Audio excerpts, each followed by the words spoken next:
Season 2 is it's like Michael said, there were so many loose ends that were left there, and I think for us each individually as characters, we even George. It was interesting what George said when we came back. We really had to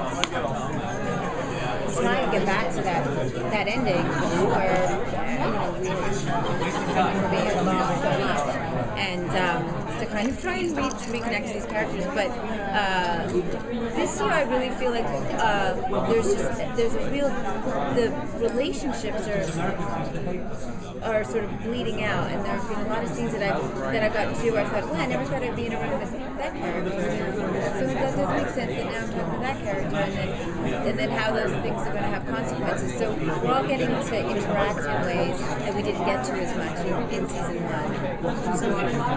Yeah. How do your characters both deal with loss? I mean, because both of your characters have lost so much. Well, as humans, how do we deal with loss? It's something interesting to explore.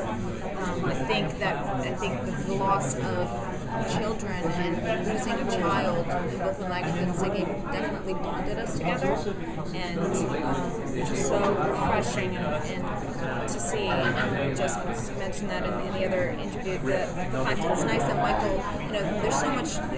It's so easy to play the cat fight or women hating each other. That's just so done and boring to me, in my opinion. It's nice to have somebody you confide in and somebody that has gone through the same things as your character has, and having that kind of a sense of like a silent language that we have sometimes, where it's just, there are lots of times when I'm present in a scene and she's going through something that's so intense, and it's that feeling of being a sister, that's just a look, and it's like, I got you. Yeah. That can connect us, saying, I know where you're going through, you know what I'm going through, which is, a lot of people will be pleased to see that in the second season. Your character is so strong. She's one of my favorite female characters. Were you drawn to that because of that? Because I just love that scene when she took that most weird Yeah, no, I definitely, when I read the first drafts of the scripts in the first 2 episodes, I fell in love with Lagertha. I just thought she was just such a badass, and who she is as a shield maiden is not only in the battle sequences, but also who she is in terms of her core personality. It's even more.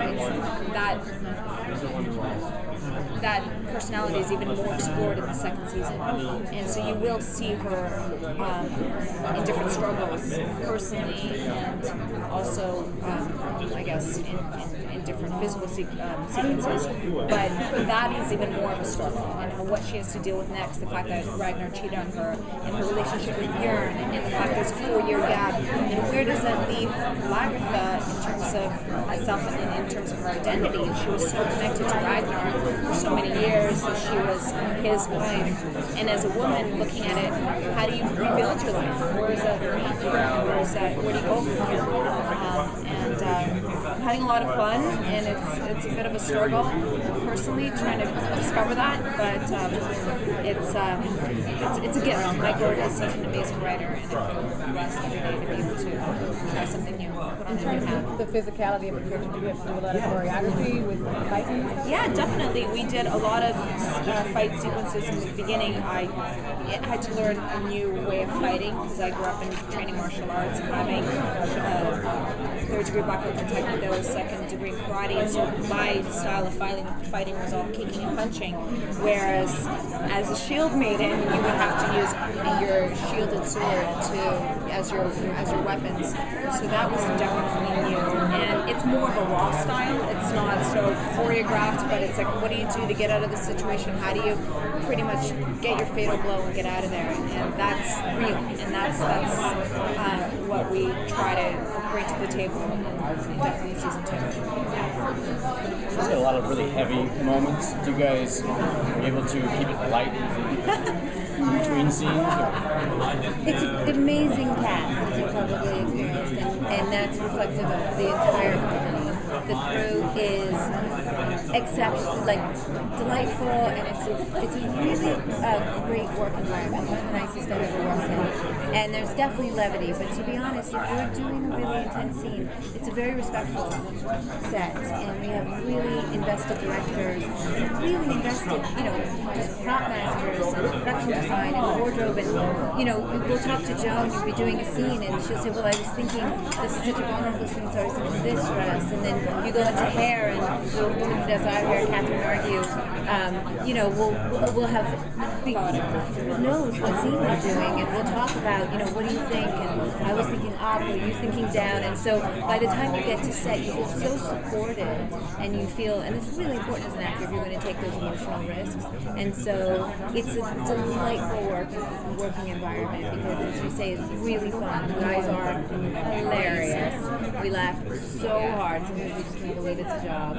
but when you really are being asked to, go there emotionally, it's incredibly respectful. It's a beautiful balance. And the crew has come back, and they've been together for 25 years since Braveheart. So we got it's so amazing to walk into a set that everybody already, it's a working machine. Everybody knows how to work together already. Everybody has a secret language in one hand with the crew, with the camera department, with the makeup department, with the lighting. So it allowed us to feel more at ease doing our job, because that usually takes a good month or two when you're dealing with new personalities. So I think that helped us to slide into it easier, and I think that's been evident on screen, even though that's behind the cameras. Are Siggy and Rolo going to be together in this second season, or is that over? It's not over. It's not over. It's so fun though, because there's so many. I think their relationship is so real, because there's a kind of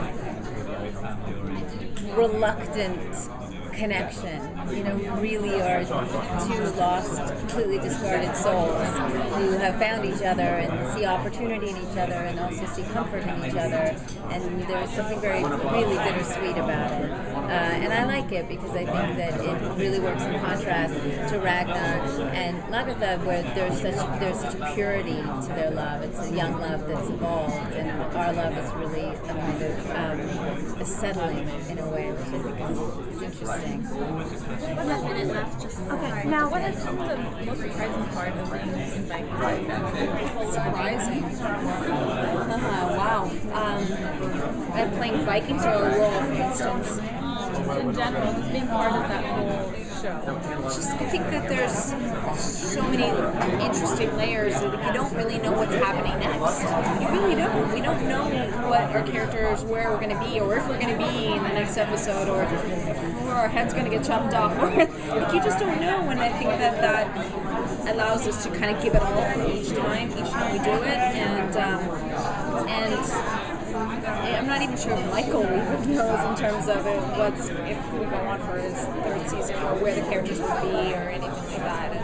And also, it's such a, as you can see, and I think, like Katheryn said, why the pilot comes out almost as if something that's mid-season. The production value is so high, and the world is so thorough. I cannot trust this now. Like, normally you'll be doing a scene, and if I look to the left of you, the world falls apart. So I have to really kind of keep my focus in the room, because we're really just playing maybe this corner, into this corner. It's never like that. If I look over to your left, there's going to be livestock. There's going to be some fish drying on the line. I mean, sheep just completely making noises in the middle of a take. You have to redo it. There was a chicken there. Yeah, just laying stuff. So. Okay. Thank you very much, guys.